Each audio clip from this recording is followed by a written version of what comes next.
हरे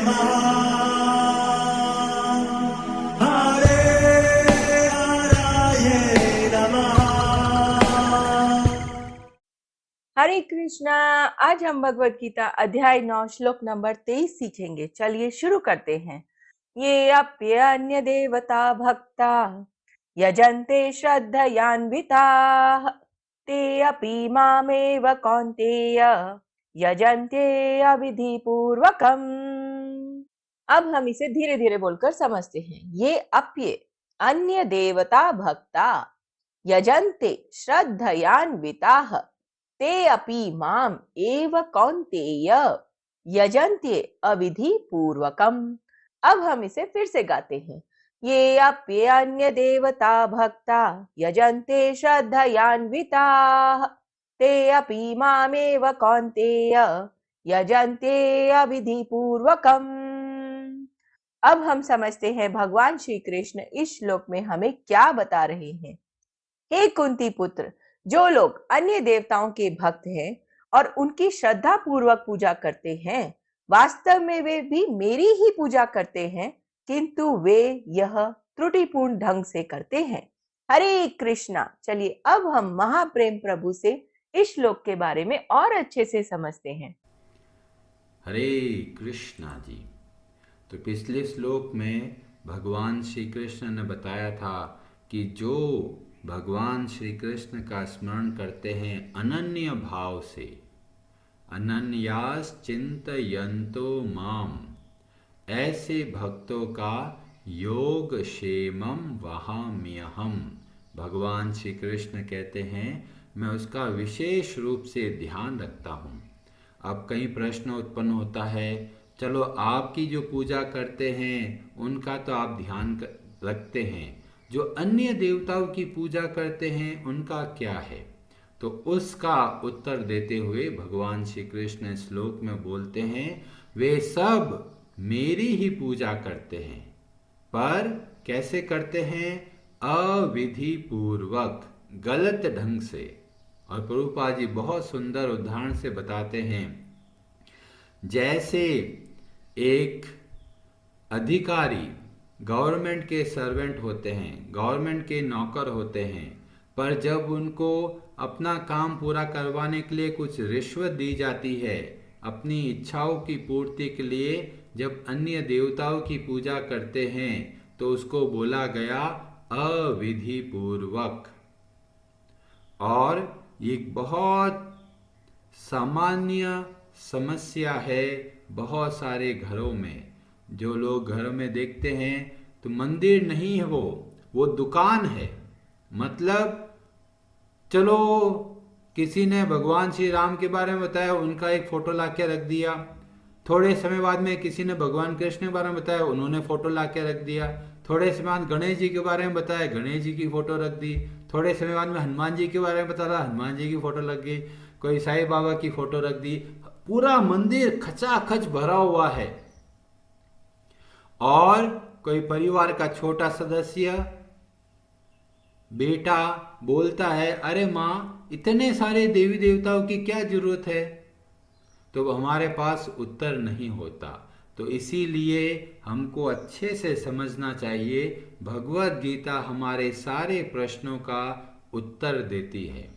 और भगवान श्री कृष्ण बोलते हैं जितने भी देवी देवताएं हैं वे सब के सब भगवान श्री कृष्ण के पार्षद हैं, भगवान श्री कृष्ण के भक्त हैं।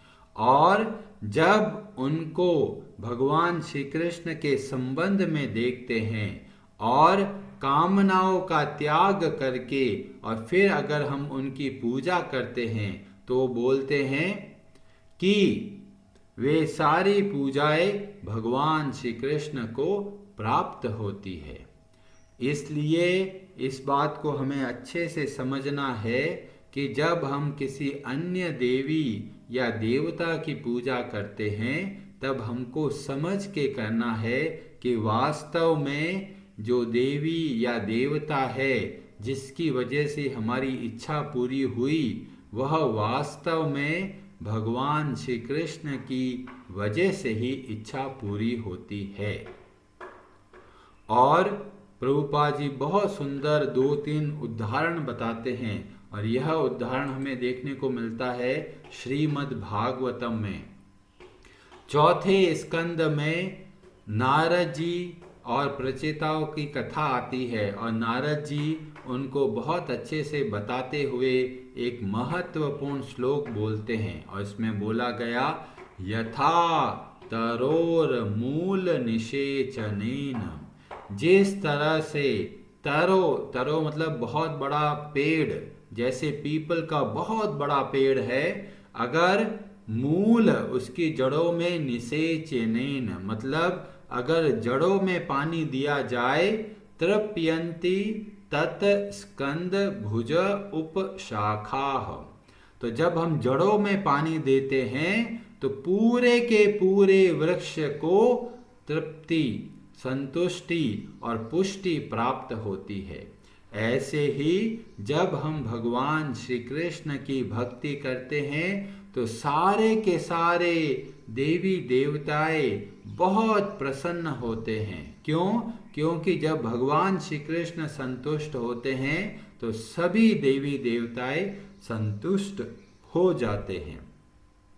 तो कई लोग बोलेंगे तो ठीक है ना, फिर हम भगवान सूर्य की पूजा कर लेते हैं, हम गणेश जी की पूजा कर लेते हैं, तकलीफ क्या है?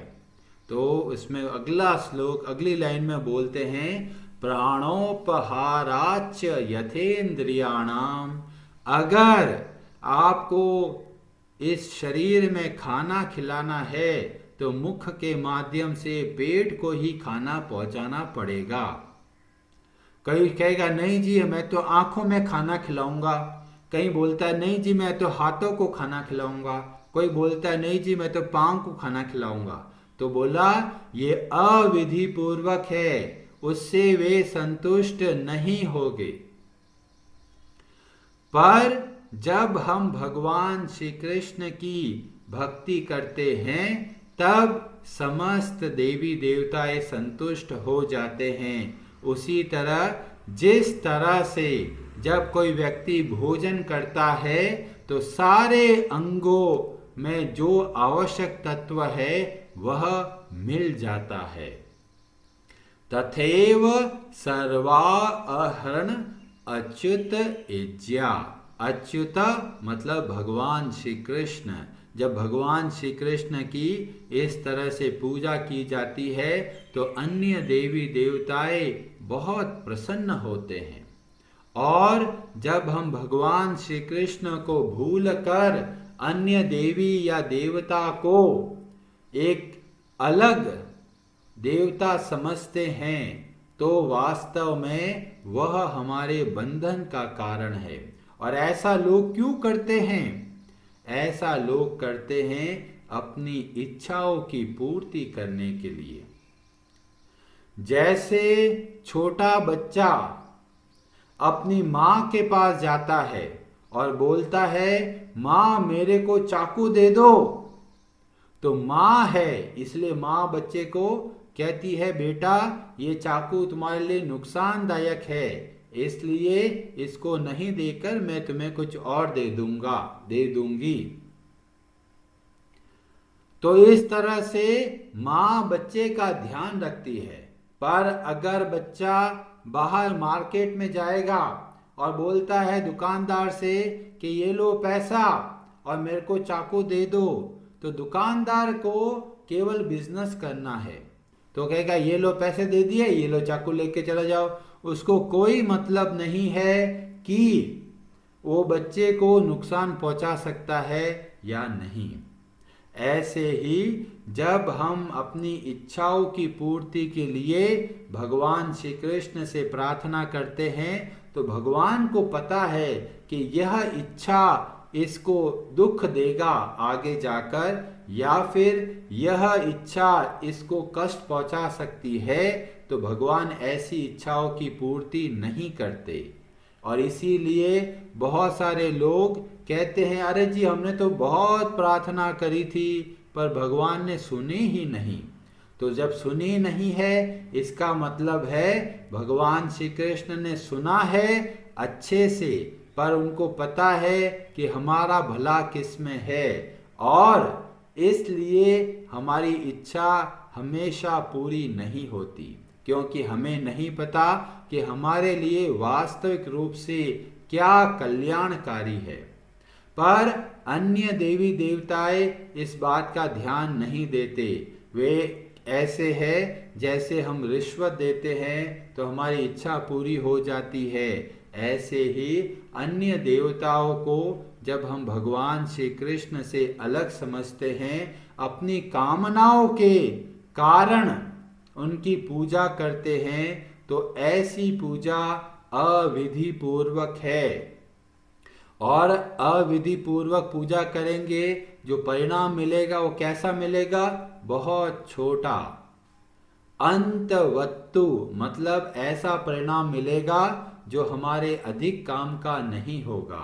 और ऐसे लोगों को भगवान श्री कृष्ण बोलते हैं अल्पमेध साम।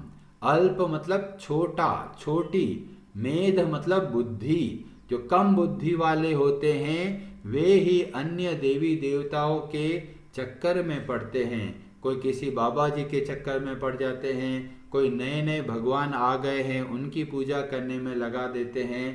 पर ये सब को बोला गया कि जैसे एक पतिव्रता स्त्री के लिए केवल एक पति ही सहारा होता है।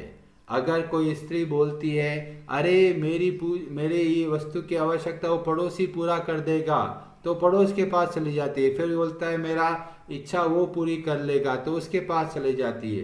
तो ऐसे स्त्री का चरित्र संदिग्ध है।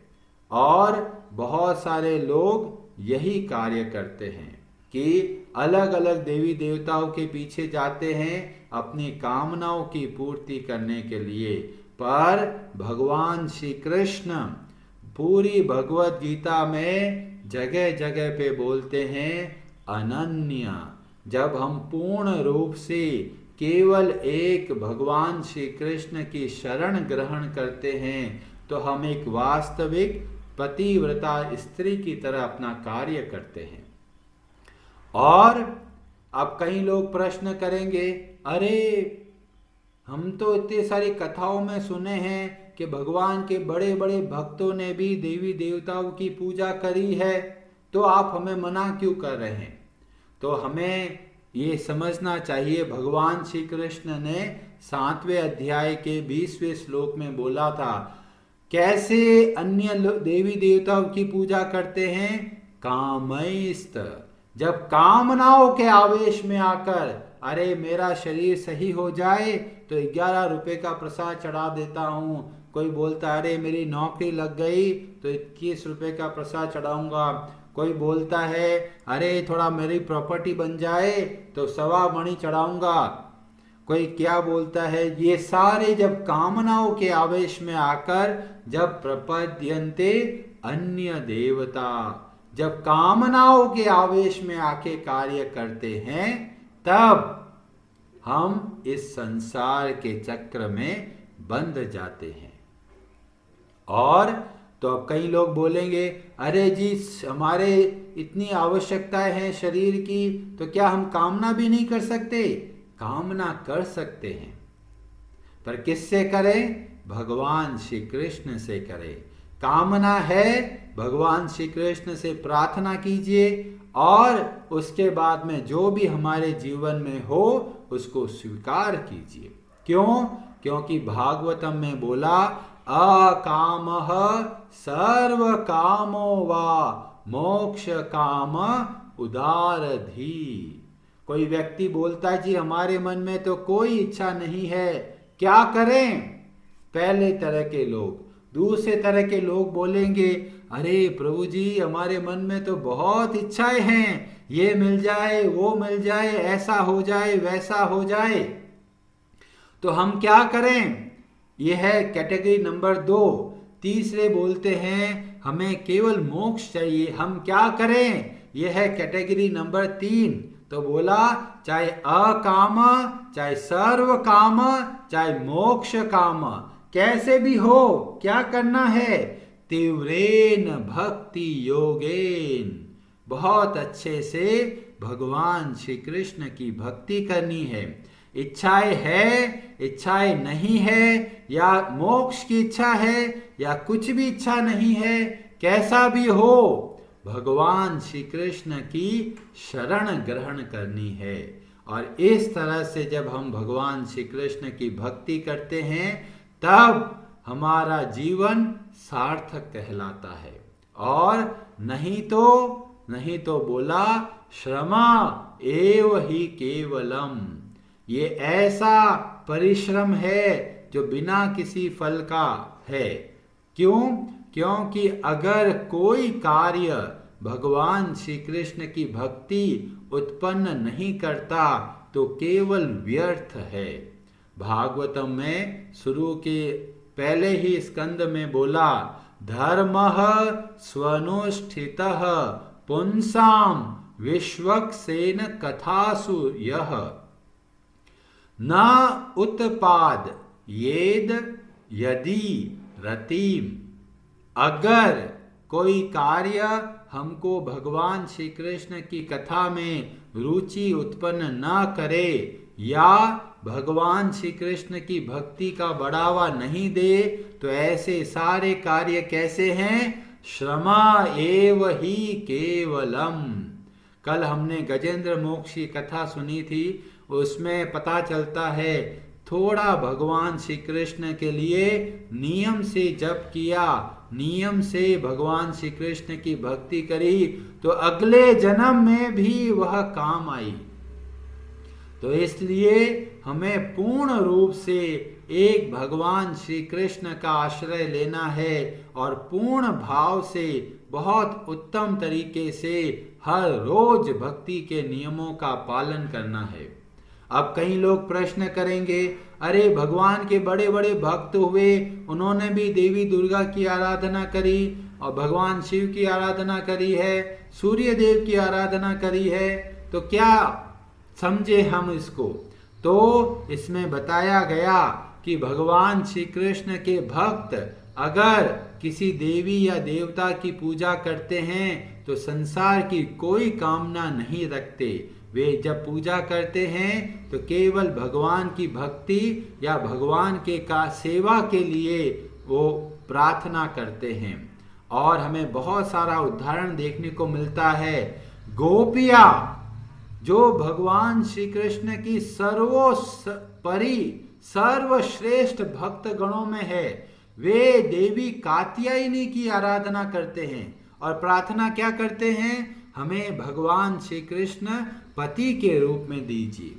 तो आप देखेंगे कामनाएं हमको इस संसार में बांधती है और जब कामनाएं शुद्ध हो जाती है तो वह सारी कामनाएं भगवान की भक्ति की ओर चला जाती है। ऐसे ही सत्राजित के वर्णन आता है जिन्होंने सूर्य देव की पूजा करी और सूर्य देव से प्रार्थना करके श्यामंतक मणि प्राप्त करी, पर उनके मन में क्या इच्छा थी? संसार के सम्मान की इच्छा थी और इसीलिए श्यामंतक मणि की वजह से वे फाइनली मारे जाते हैं। और जब भगवान के भक्त युधिष्ठिर को देखते हैं, उन्होंने भी सूर्य देव की आराधना करी, पर किस लिए आराधना करी? सेवा करने के लिए। और इसलिए उन सूर्य देव से उनको प्राप्त हुआ अक्षय पात्र, और जिससे वे जो भी भक्त गण ऋषि मुनि उनके घर में आते थे जब वे वनवास में थे तो उनकी सेवा कर पाते थे। तो कहने की बात है, भगवान श्री कृष्ण हमको मना नहीं करते कि आप अन्य देवी देवताओं की पूजा मत करो। भगवान श्री कृष्ण कहते हैं जब पूजा करें कामनाओं से मुक्त होकर पूजा करें और उनको भगवान श्री कृष्ण के भक्त समझकर पूजा करें। जब इस तरह से भक्ति करेंगे तो हमें कोई समस्या ही नहीं है। और अगर आप सीधे भगवान श्री कृष्ण की भक्ति करते हैं तो यह सर्वश्रेष्ठ है, क्योंकि जब हम भगवान श्री कृष्ण की भक्ति करते हैं तो वास्तव में वही यह सही विधि है। हरे कृष्ण जी। आप सबका बहुत बहुत धन्यवाद। हरे हरे नमः